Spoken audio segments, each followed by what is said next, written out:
В Ингушетии успешно реализованы 3 региональных проекта: «Культурная среда», «Творческие люди» и «Цифровая культура» национального проекта «Культура», стартовавшего в 2019 году по инициативе президента России. Повышение квалификации специалистов – одно из приоритетных направлений проекта. С 2019 года порядка 600 специалистов прошли обучение в Центре непрерывного образования и повышения квалификации творческих и управленческих кадров в сфере искусств. А в рамках регионального проекта «Цифровая культура» на базе Государственной филармонии получилось создать виртуальный концертный зал.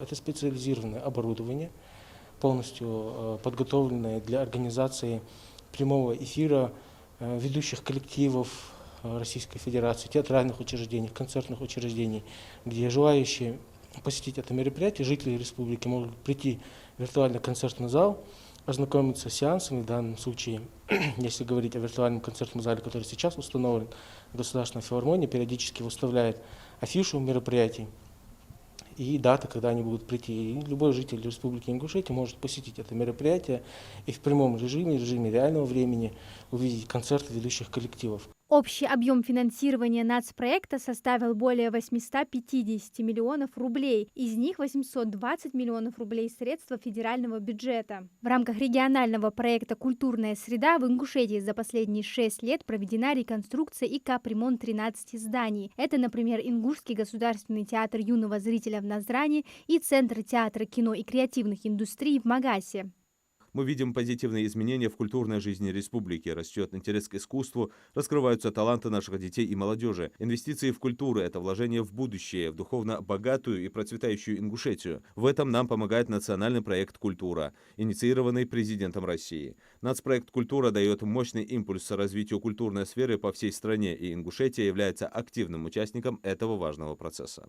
Так, этот зал в Карабулакском музее изобразительных искусств изменился до неузнаваемости, от пола до потолка. Здесь установили новую систему освещения, обновлены залы. Выставочный фонд теперь можно разглядеть под иным углом. Зал у нас после ремонта сейчас разделился на 2 отсека.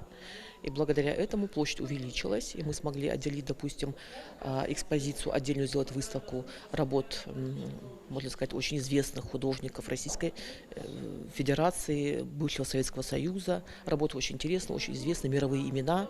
Вот. И в другом, уже таком более обширном отсеке мы представили уже искусство ингушских мастеров прикладного искусства и художников. В результате реализации проекта вместимость зрительных залов учреждений культурно-досугового типа увеличилась на около 4000 мест. Также построено 11 современных домов культуры в различных сельских поселениях. Так, ДК Вплиево стал излюбленным местом для талантливых ребятишек. Тут уже насыщеннее, намного удобнее. Дети приходят, занимаются, участвуют в разных у нас, наши детишки участвуют в разных фестивалях, республиканских конкурсах. В рамках национального проекта «Культура» в Ингушетии реализовывается и программа «Модельные библиотеки». Система обновления и инновационного развития направлена на то, чтобы полностью поменять представление о библиотечном деле в России. В 2024-м в сельском поселении Аршты в стенах Дома культуры открылась уже 4-я в регионе модельная библиотека. С вводом уникального цифрового пространства в видеоформате коллег поздравила и министр культуры Российской Федерации Ольга Любимова. Обновленная модельная библиотека стала местом, где рождаются яркие идеи и смелые концепции, соединяются технологические инновации и традиции поколений. Приобретен один передвижной многофункциональный культурный центр на базе автомобиля «Газель Некст» для Дома культуры в сельском поселении Нестеровское. Это своего рода мини-концертный зал, только на колесах. Автоклуб оснащен световым, звуковым и видеооборудованием. Может стать как уличным кинозалом, так и площадкой для выступлений. Все оборудование сейчас находится в здании ДК. При необходимости оно легко устанавливается на мобильный центр. Все, что нужно для того, чтобы этот клуб на колесах, как мы сейчас говорим, выехал провести мероприятие, все для этого здесь готово.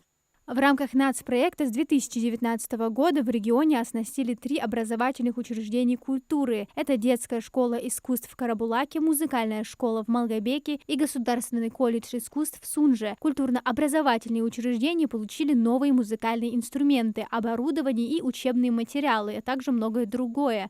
Амина Зязикова, Магас, 24.